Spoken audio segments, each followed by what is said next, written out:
The morning sunlight poured through the tall bedroom windows, painting golden streaks across the white comforter I had spent months choosing for the home my fiancé and I would soon share forever. Everything about that room whispered hope. The fresh flowers on the dresser, the wedding invitations stacked neatly on the table, and the framed photographs of our happiest moments together made it feel like the beginning of the beautiful life I had dreamed about since I was a little girl. But by sunset, every dream lying inside those four walls would be shattered beyond recognition.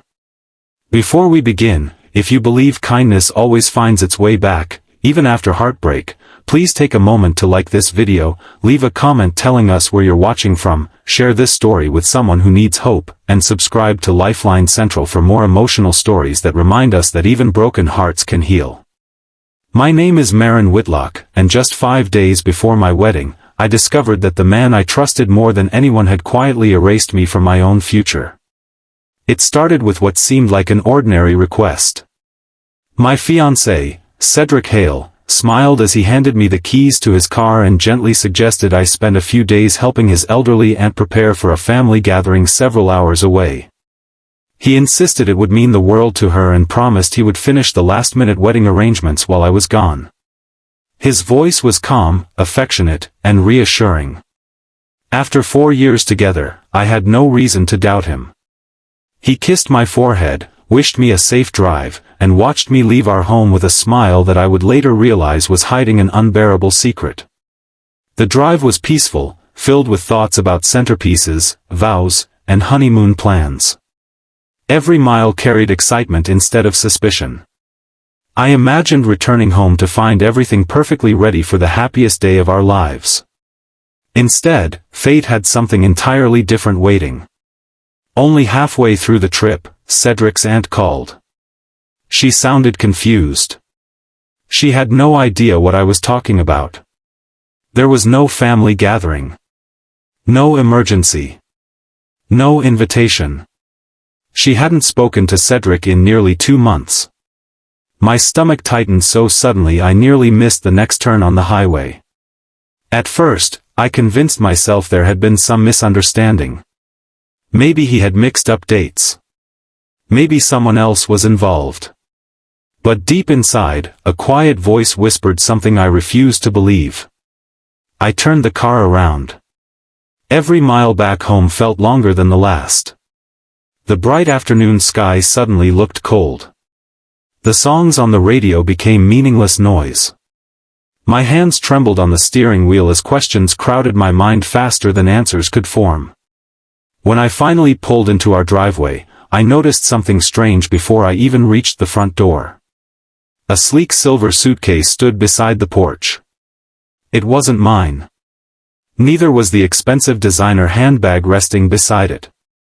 The front door wasn't locked. Inside, soft music floated through the hallway. There was laughter. A woman's laughter. I stood frozen. For one impossible second, I prayed I was imagining everything. Then I slowly walked toward the bedroom. The bedroom that was supposed to become our first married home. The bedroom where I had carefully folded fresh sheets only that morning. The bedroom where another woman had already made herself comfortable. She wore one of Cedric's oversized shirts, her long dark hair still damp from a shower. My favorite lavender candle burned on the nightstand beside her while she casually arranged fresh flowers into the vase I had purchased for our wedding night. She looked up in surprise. I looked beyond her. There stood Cedric. His face lost every trace of color. No words came. No explanation arrived. Only silence. The silence hurt more than shouting ever could. My eyes wandered across the room. 2 coffee mugs. A second toothbrush. Women's makeup beside my own cosmetics. Someone had not merely visited. Someone had moved in.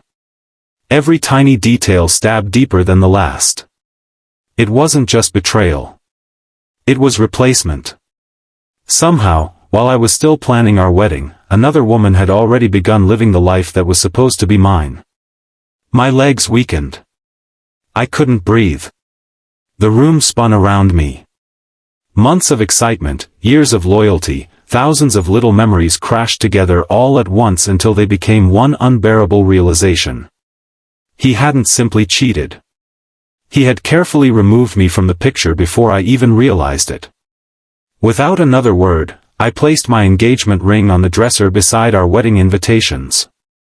The diamond sparkled one final time beneath the afternoon sunlight. Then I walked away. I didn't slam the door. I didn't scream. Some heartbreak is too deep for anger. Some pain leaves only silence. I drove without knowing where I was going. Hours passed before I found myself sitting alone beside a quiet lake just outside town, watching families laugh while children chased ducks along the shoreline. Life continued for everyone else. Mine had stopped. The phone rang over and over. Cedric called. Then texted. Then called again. I never answered. Not because I hated him.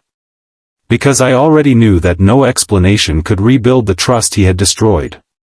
As darkness settled across the water, an older woman carrying birdseed quietly sat beside me. She didn't ask questions.